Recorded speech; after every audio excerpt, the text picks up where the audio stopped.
Hey everyone, it's Jorik. Welcome back to Portugal and Beyond. Thank you so much for checking out my channel. Please subscribe if you haven't already.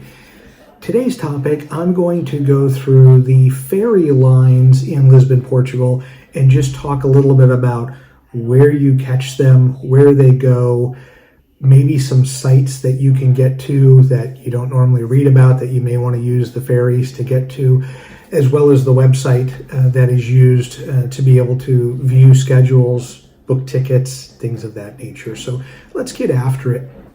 The ferry line in Lisbon, there are multiple places that you can pick up a ferry in Lisbon and it will take you south to the suburbs, if you will, that are across the Tagus River. The website that you're going to go to look at schedules and look at fares is this one, Transtejo Soflusa, and that one will be able to provide you with all of the information that you're going to need. But let's take a look at the routes here so you have an understanding of things. So let's look at I'll start from left to right. The orange route is Belém to Porto Brandão and to Faria. So Belém, as you know, probably know, it has major attractions like the Monument to the Discoveries, Geronimo's Monastery, and Belém Tower. You can catch a ferry there going south, and the main reason to use that ferry is to get over to Costa de Caparica. There's 10 kilometers of beach over there that faces the Atlantic that a lot of locals and some tourists get to. Also, there are a number of people that work in Lisbon but live on the south side of the Tagus River, and that goes for all of these routes. Many of the people that live in these suburbs are workers that commute to Lisbon every day via the ferry, but they can't afford to live in Lisbon, so they go and live in these other neighborhoods, which for those of you thinking about buying property or thinking about renting, you might save money because all of these areas have much less rent, I can assure you.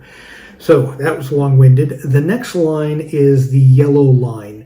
So that will take you from Cais de Sode station, which is a main station. It has a metro, it has a train line, and then a ferry, a port. From Cais de Sode over to Caxias.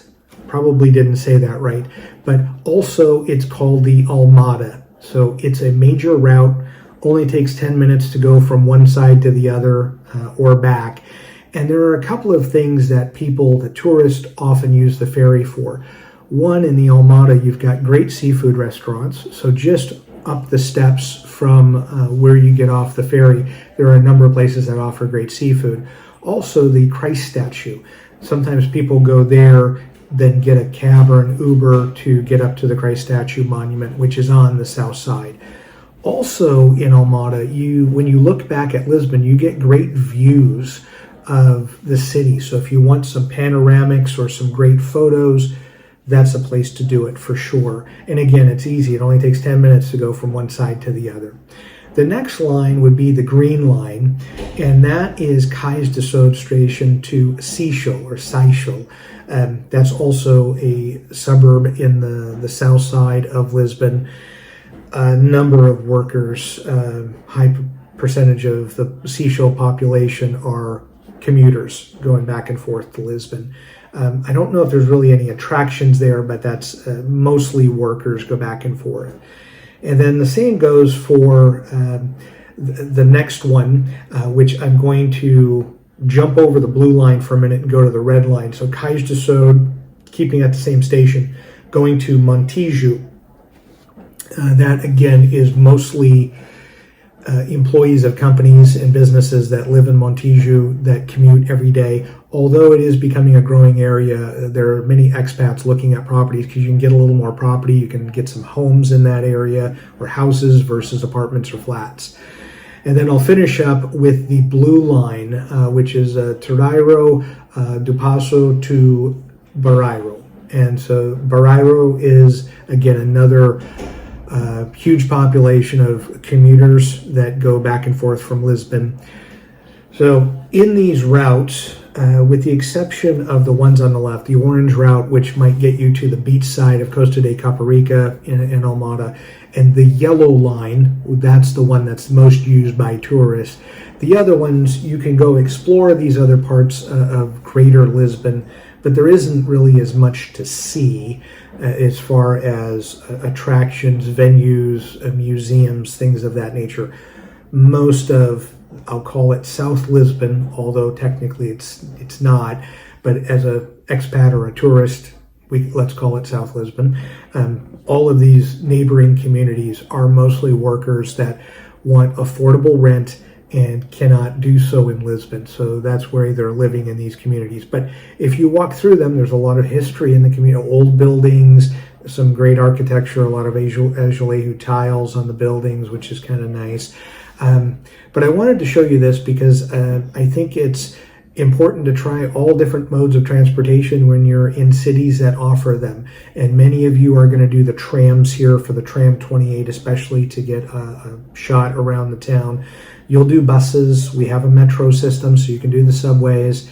You'll do foot traffic, so you'll get your shoes will get a workout, your body will. But the ferry system, some cities offer destinations, if you will, attractions on both sides of the river. Lisbon, not as much, other than the yellow line and the orange line. But they're still worth checking out because you get a great view of the April 25th bridge. You get a great view of Lisbon from the south side, as well as some picturesque photos from Lisbon looking south. So again, I hope you enjoyed this video. Please, if you're in Lisbon, grab a ferry. It doesn't cost very much, as you can tell from the website. It's pretty cheap to get back and forth. Almada, if you're doing the yellow line, get some seafood there. I would recommend a place called Ponto restaurant. Fantastic views of Lisbon and of the April 25th bridge, especially at sunset. Also, it gets you close to the Christ statue, as opposed to having to Uber or take a cab across and over the bridge. This is a much more economical way to be able to see that attraction. So again, as always, thanks for watching and have a great day. Hey, thanks so much for watching the full video. If you get a chance, and if you're interested in reading some crazy workplace stories, please check out my two books, Magnet of Madness Volume 1 and Volume 2, both available on Amazon in ebook or softcover. If you want to make fun of me, there's plenty of stories where you can do that. If you want to make yourself feel better about the job that you're in, it'll make you feel better too. But crazy stuff that happened over 30 years, you won't believe it until you read it. So thank you so much for watching. And if you get a chance, pick up a copy of one of these on Amazon. Thank you so much.